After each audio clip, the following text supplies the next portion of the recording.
I'm Kat. And I'm Gabe. And we're the Ghouls Next Door. Talking about that spooky stuff.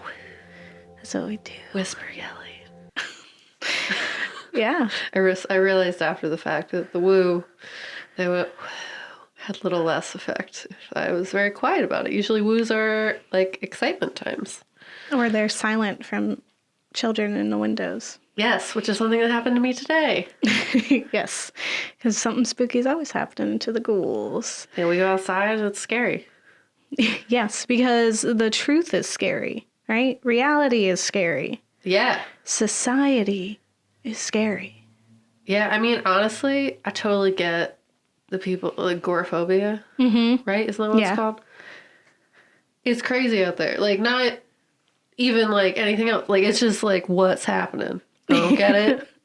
There's so many people. Yeah. Some of them are evil, man. They could be doing anything. And society is, It's, like, scary and beautiful at the same time. They could be doing anything. Yeah. Inspirational. Or they could be doing anything. Horrific. Yeah. Yes. And today we're talking about a horror director who really dives into the horrors that we face and is not shy about being very obvious about the injustices in our own country. Yeah, he's just like, look at this. Yeah. Look, you see the bad? You see it? Look at it more. Look at it more. Yeah.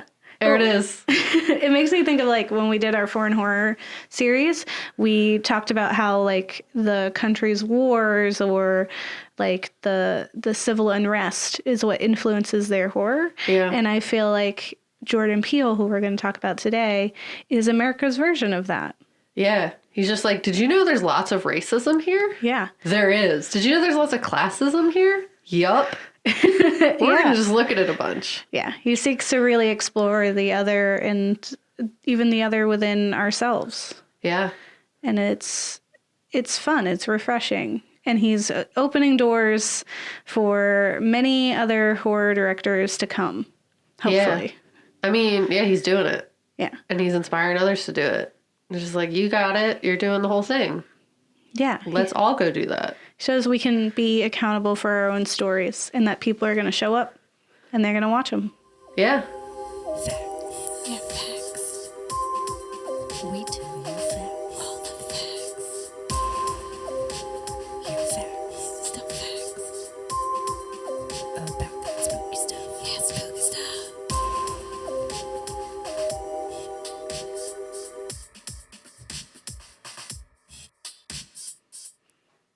So, yeah. I want it, but I don't need it.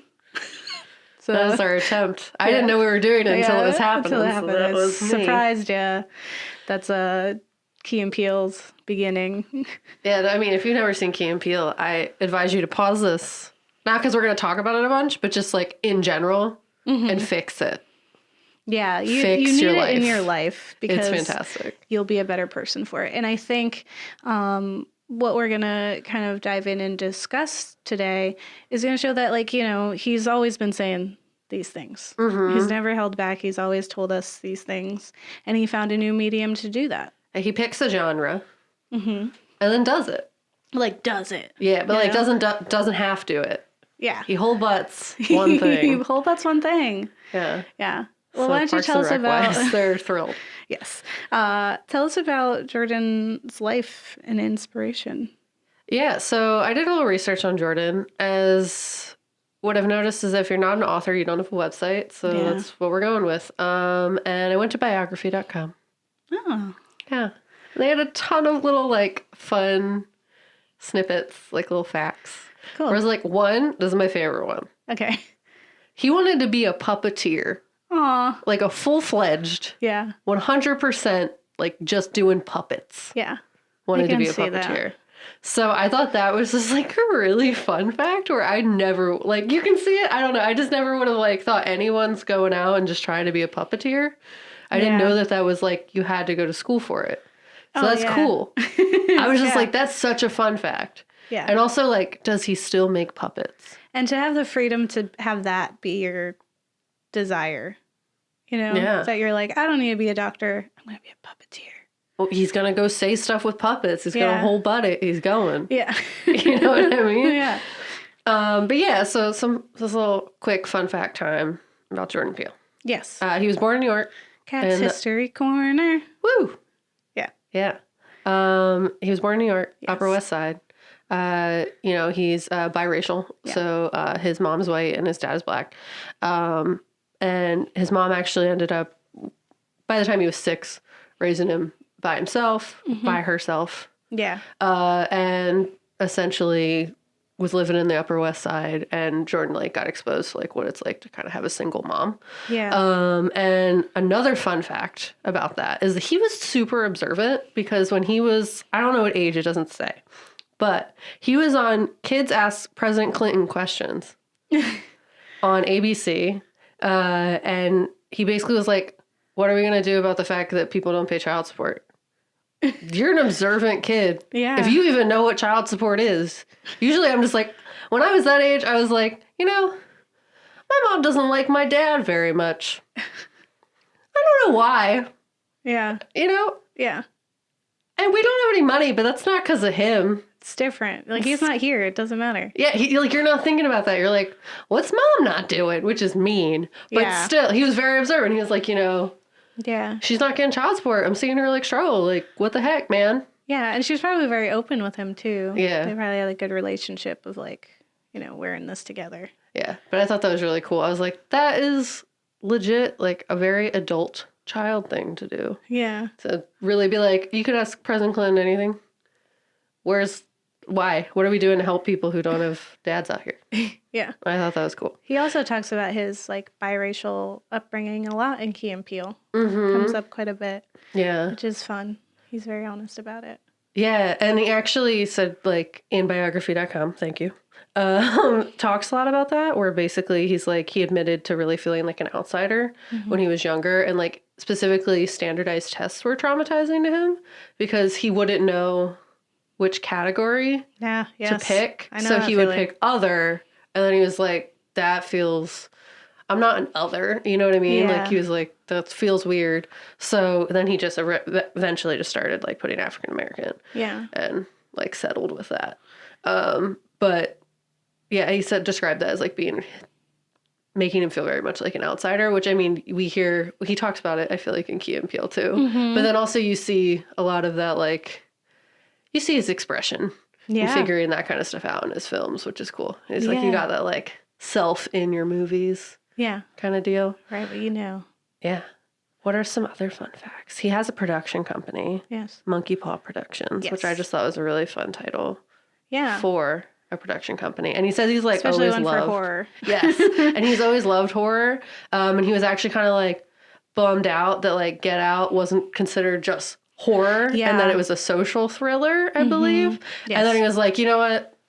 I need to contribute something to the horror genre. And then now we have Us, Yeah. which I argue Get Out is still very much of a horror film. Oh, absolutely. And there was like controversy because in award season during the time Get Out was out, it was labeled as a comedy. And people were like, this isn't funny. Like, there's funny parts to relieve the tension and stress. But this is very far from a comedy. And the only reason you think it's funny is because you don't really see the horrors of it because you're like up in your, you know, privilege seating and you don't realize that this is like, you know, real life horror. Yeah, this we're is something putting like in this. happened. Like this Yeah. is feelings that Yeah. exist Yeah. And and is scary that that's real. yeah. And Jordan Peele actually tweeted when that was happening, he tweeted, "Get Out is a documentary."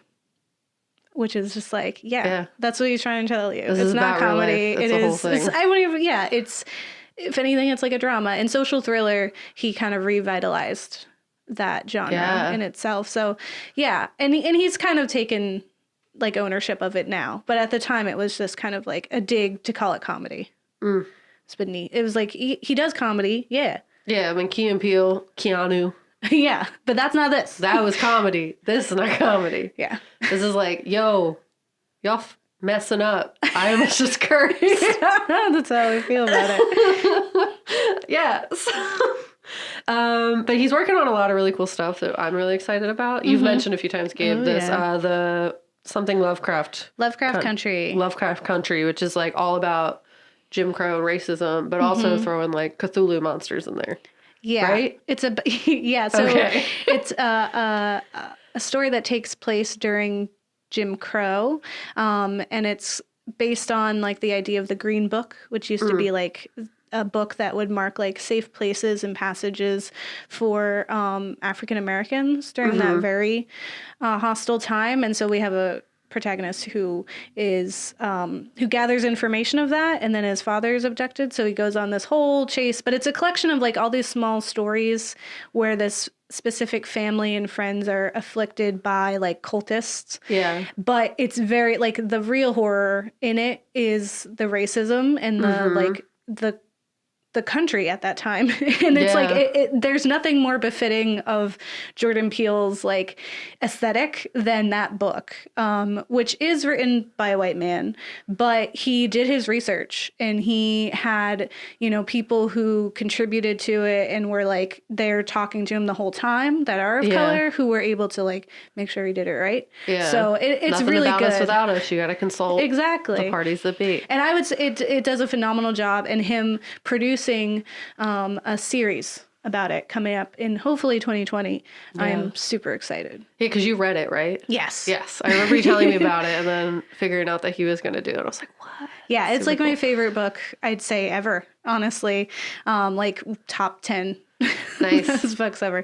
So and it's social thriller for sure.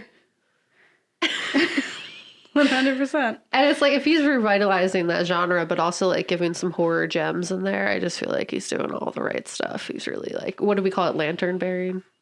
Yeah. It's like you have the lantern and you're paving the way. Torch bearing. Torch bearing. Yeah. Yeah, it's modern lanterns. Yeah. Flashlight bearing. Imagine, nothing to do with Jordan specifically, but the Ghouls Next Door original cover art. Yeah. Where we have a lantern and we are paving the way. Yeah. For spooky. Yeah. Yes. But Jordan's doing it. Yeah. You know, for one, social thriller, the genre in general, and just for like everything. Like he's just really out here. Yeah. Doing it. It's telling us there could be different voices and that we'll listen. That there doesn't have to be a white person that's good in a film. Yeah. And that's okay. Yeah. Because the reality is the world is a messed up place. I keep almost cursing. Yeah. I need to control myself. Yeah, calm down over there. I'm not even upset. I'm just like, he's so great. Let me talk about chill it. Out. But it's like, you know, don't chill out about racism, America. Yeah. Get out here. Get out. Get woke. You can be broke, but you need to be woke. Yeah. Yeah.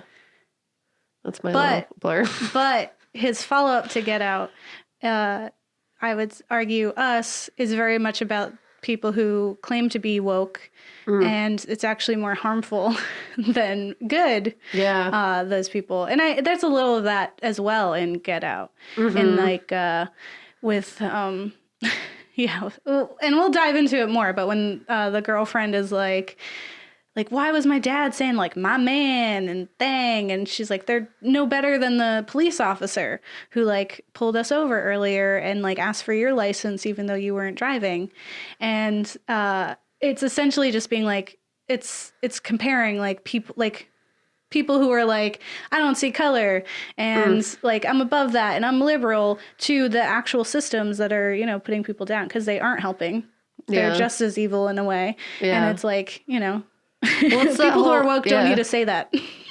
It's the whole accepting that you said a racist thing and that doesn't make you entirely a racist person. Yeah, it's like, accepting that that's where like but that you did came it from. Yeah, and you need to own it and be like, yo, I need to relearn. I'm sorry I did that thing. That was messed up. I should have known better. Yeah. The fact I didn't know shows how much room I have to grow in this situation. Let me unlearn, like, what society has taught me as I was growing up. And now I know better. Yeah. As opposed to being like... But you never know better entirely, is what we're saying. Yeah. Is that you need to keep learning. There's always more. Yeah. There's always more you can do. Which is not to, like, make you feel upset about it. But it's just a fact. Yeah. Don't be cocky out there thinking you fixed it. Racism is not gone because we had a black president. Oh my gosh. Just so you know. And like, I love the Key and Peele skits where it's like just random white people walk up to him And it's just like, yeah, I would have voted him for 4 more years. Like she does do in Get Out as well. Yeah, I would have but voted like, for him a 3rd term. They also just like walk up to them in bars and like, you know, racism, that was terrible. You know, that wasn't me though. This is my ancestors. Yeah. Yeah, it was like a whole thing. Yeah. He's just really great at making commentary about stuff. Yeah. Like just racism, society as a whole. And yeah. Cool. That's what I got, Gabe. God. I'm hoping to respond to some of your stuff. All right. Yeah. The internet gave me some like fun quotes, but I don't know if they're the best. Once we start talking about us, I'll have a lot to say. Oh, yeah. When we get to the actual film section, that'll be the bulkiest part of this. Yeah, we're switching it up. Like, the history corner is going to be short. Yeah. And then the I mean, movie's gonna because be he's like, still blah, making blah, it, blah, right? blah. He's still doing it. So... He's young. Yes. And what I would say with this, with Jordan, and anything that he does and kind of what we talked about, is that he just really... Nothing is just existing, right? Mm-hmm. He doesn't just do anything just because. Yeah. Every single thing means something. And Yeah. it's like you can rewatch like any number of like his films and even like his sketches and be like, wait a second, I didn't catch that before. Or like, oh, they use that kind of phrase. Like everything is deliberate and with purpose, to the point of like mentioning someone's like hotel room number is like an ode to The Shining. Like, and that's just in a random skit on Key and Peele. Like every single thing is him being like, this is fun. And even if I'm the only one who gets it, it's here because I want it to be. Yeah. You know, everything's thought out. Even to like the clothes that people are wearing in the background of scenes and like the lesser characters, like even that is saying something. Yeah. So when we like get into us, I'll go into a lot of the things that I discovered that is just like transformative. Because you can watch like the first one through of his films, Get Out or Us, and they are just like, they're scary, right? And you're going to be like, oh my gosh. And then you watch it again and then you're like, whoa, hey. Well, wait, that thing. Yeah, like there's these little like trails, like this breadcrumb that really makes you go, wow, oh my gosh. Yeah. Like you really, like, we're doing a lot more than you, like, than I initially thought, like as just like a passive viewer. And also just like films with replay value. Horror films with replay value. Yes. Ugh. Best. Yeah. It's like impossible. Like that never happens. Once you know the twist, you're usually like, oh, I don't need to watch that ever again. It's like, yes, you do. Yeah. Because you missed 77 things. Yeah. Yeah. And you read a few articles and then you come back and then it's a whole different viewing experience. You can watch it again. Yeah. That's fine. Again. Yeah. And I was thinking, like, we've talked about Jordan Peele quite a bit like throughout our episodes. And I was even thinking back to when we did our Alien Imposters and we used an example of a Key and Peele skit where they have the imposters, and to find out if they're like real people or if they're aliens, they kind of like throw these like suggestive remarks at them. Would you let me date your daughter? Yeah, and it's like a white man, and Key... Yeah, of course, it ain't me. Yeah, so Keegan-Michael Key is like, hey, will you let me date your daughter to this, like, white guy? And he's like, yeah, of course. And then they just shoot him, because they're like, there's no way, right? And so, like, there's things like that, or, like, a woman runs up, and she's like, oh, my God, don't rob me. And they're like, it's an apocalyptic situation to begin with. And they're like, oh, she good. Yeah, she's fine. She said something minorly offensive. Here we are. Yeah. So, like, they always, like... There's some that are just silly and they're just for silly's sake.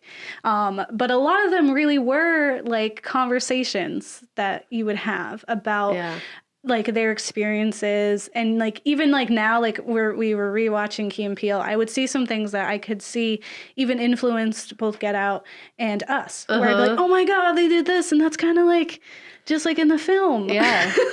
I was sitting there with you. You did do that. Yeah. What do you say? Like grabbing the apple, and it's that idea of like if you go in for the dab, like you're going to fist bump them, and then the other person goes to do like a cool handshake, but then they end up grabbing your closed fist. Yeah. And that happens in Get Out. Or like the presence of the weird mirror maze happening in one of their skits, and that's in Us. Yeah. So it's like all these little things where you're like, oh, this is fun. But I would say some of the themes that he works with, one is that he is a social horror, like, creator. Yeah. Right? Even if at first he wasn't super excited about it, he did, like, he labels himself that. And it's kind of like in a moment. And what social thrillers are, it's a film genre using elements of suspense and horror to augment instances of oppression in society. That's 100% what he did. Yeah, like without a doubt. And I think it's also like he finds specific things, but what I really enjoyed was reading that he has this idea to kind of make films about the sunken places in America. Because that's kind of like what Us is as well. Yeah. When we have the underground base, right? And then the literal sunken place in Get Out. But it's like this idea of like the dark places. Like the places we don't talk about. Like the places that don't get a voice. Like he wants to go there and like put light on it and show us the darkness that's in there. And so it's like that's kind of like encapsulates so much of what he's doing. But it's also like he does talk a lot of like Get Out is definitely a film about racism. There's the other things in there like white liberals and how they're like sometimes very harmful because they're not, you know, actually doing anything. They just think they're better than someone else for not being outright blatantly racist. And then it also talks about kind of like the commodification of like Black culture and also like this idea of color blindness in our society and thinking that the problems are all gone because we have modern life. And then in Us, we get a little bit of racism. We get another dive into kind of code switching as well, which is fun, at least in the scene that I'm thinking of. But it's more focused on classism and this idea that we have people who are living like, you know, their lives, right? And unknowingly impacting those who are not as lucky as them, right? It's just like you are lucky enough to live in the life that you are, right? Like you were born into this family, you went to this school, you went to that job, and now you're where you are. As opposed to like if you grow up in like the hood or into like a less like you know an impoverished area, and then you're like in this like speedway to like our incarceration system, right? Yeah. So it's just like versus like you take that kid out, put them in this like fancy people house. They're going to be different. Yeah. You know, so it's kind of that. It's also like our obsession with things as well. And it's also like this idea that we're kind of like, as America, like Us is more about like full on just America. Yeah. That's why it's called Us, right? It's US. So it's. Whoa, yo. Yes. Okay. Yeah. Yeah. It's I was us, like, but it's also I was us, like, you know? I'm agreeing with you, yeah. But then I was like, oh my God, I didn't know that. That's funny. Yeah. Okay, cool. But there's a lot of this like idea of like we start things or we think we're doing something good, and then we just kind of like put wallpaper over it in a way. Like we just kind of like hide like our past and pretend it didn't happen, or pretend we fixed it just by changing the name or changing the appearance of something. Euphemisms. Yeah, and ignoring our history and what we've done to impact the world around us. And it's just like, yeah, it's so much. Like when we get to this film section, it's going to be crazy because we're going to tell you all the things. This is not the exact thing, but if the one man paid taxes, he could have ended homelessness. Instead of just you know, giving some money to a fraction, like a little sliver. He'll never even miss. That did nothing. It's just like Hands Across America. It did nothing. Yeah. It was so much. It was such a big to-do to result in so little. And that is the perfect euphemism for America. Yeah. We're a big to-do of which there is no substance. Yeah. Right? Facts. Yeah. And you know what, there's a quote by Peele from Refinery 29 in this article, and he says that when he decided to write the movie, Us, he said he was stricken with the fact that we are in a time where we fear the other, whether it is the mysterious invader that we think is going to come and kill us or take our jobs, or the faction that we don't live near that voted a different way than us. We're all pointing the finger, and I want to suggest that when making a monster, we really need to look at our own face. Maybe the evil is us. Yeah. Right? And that's like kind of that. Yo, he's so smart. Yes. He's so smart. Wow. Yeah, and when like, so I would say if you haven't watched Get Out and Us, I suggest like pausing, go take a little viewing break, and then come back with us in our film section, because we're going to spoil everything. And I'm going to tell you all the cool things. And if you want to, listen to it and then go watch it again and take all the little like clips that I told you about and like look for them. Mm-hmm. And then like tell me what you got out of it. Yeah. And you'll email us at theghouls@gmail.com. Yeah. And it'll be wonderful. We'll start a great dialogue and we'll talk about how we can fix this world. Yeah. And just Jordan, you're great. And I forgot some of the things that I wanted to say about you. But you really were out here doing it. And, like, I'm just so impressed. Because you went, like, Key and Peele was saying stuff, but it was, like, comedy. So it's, like, it just, you know, you hit you different. People weren't watching. People weren't watching, yeah. Mm-hmm. And then you were like, no, we're doing it. Mm-hmm. And he has this great quote, actually, from E. Mm-hmm. He did an interview, I believe. Or was it? No, it was Forbes. Haha. Did an interview with Forbes. Very different than E. Mm-hmm. As with comedy, I feel like horror and the thriller genre is in a way, one of a few ways that we can address the real life horrors and social injustices in the entertaining way. So he's like really taking stuff and making it fun. And then also, this is for me. Mm-hmm. Or he told E.T., which is Entertainment Tonight. Yes. Right? Okay. Yeah. This is just the beginning of what I want to do in the horror genre, social thrillers. I'm dedicating my life to putting out crazy, weird horror films. So, like, I'm just saying we're here for it. Yeah, 100%.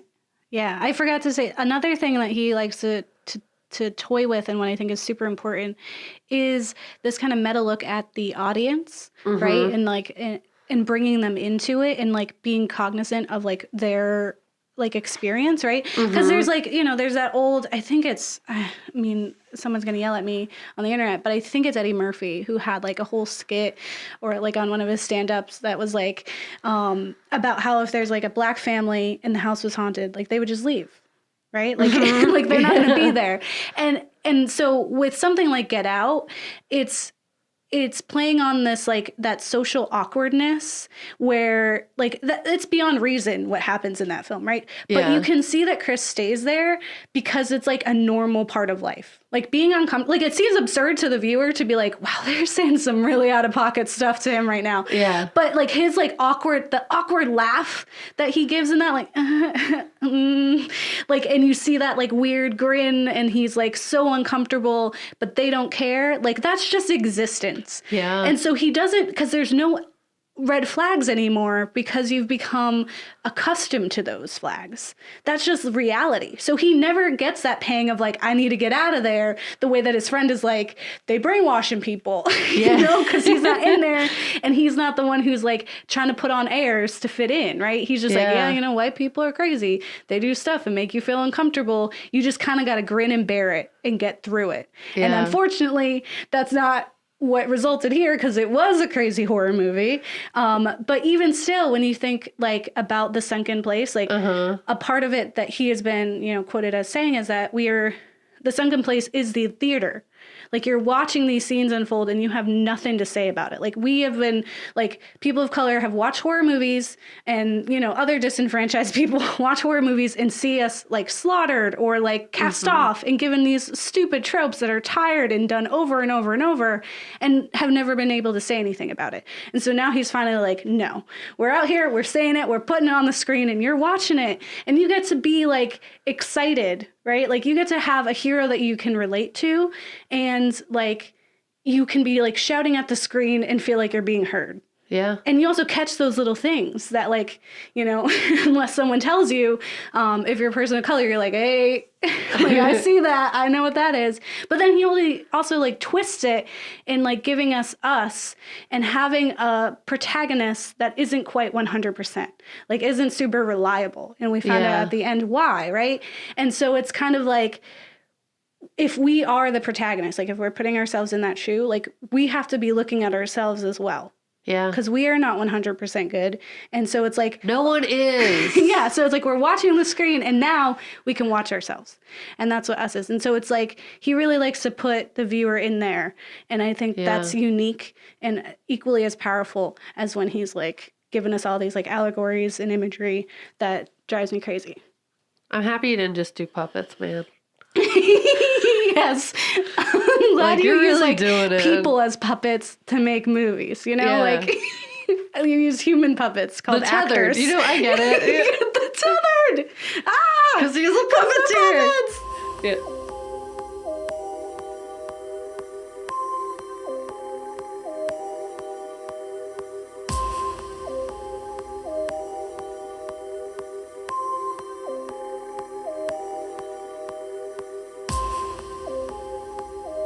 All right, so I talked a lot. Yeah. In the film section. Well, no, Gabe mostly talked. Yeah. So we actually, unfortunately, have to cut this episode in two. Yeah. Hopefully it's two great episodes. Tethered together. They are tethers. They're not exactly the same, but they are of the same. They started the same. Yeah. And, you know, we started from the bottom, now here. Yeah. It's how we're going to end up. So you're going to actually have to tune in next week to hear about the films. Yeah. So that gives you ample amount of time to go watch them over your Christmas holiday. We're giving you so much space. Yeah. So during your holiday break, grab a loved one, grab a friend, grab yourself, your tether, go sit down and watch both of these films, and then tune in next week and hear all the fun bits about it, and then you'll probably watch it again. Yeah. Right. It's a fun time. Go do it. Yeah. So I hope you enjoyed this. And if there's like any thoughts or feelings you had, you know, let us know at thegoalsnextdoor@gmail.com. Yeah. But don't get married. They'll eat your kids.